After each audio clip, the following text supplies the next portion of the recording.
এই হচ্ছে পানবুদারার শিব মন্দির একটা। তো চলো ভেতরে যাই।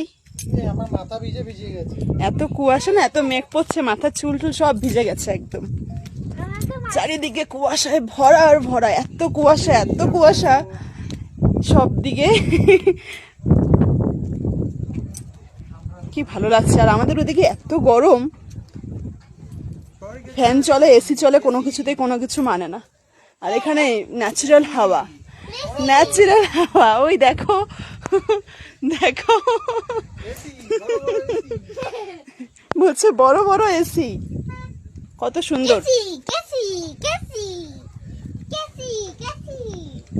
এই যে এত হাওয়া, কুয়াশায় ঢাকা, মেঘাচ্ছন্ন। আর বলছে এখানে বলে ঘর বানাবে।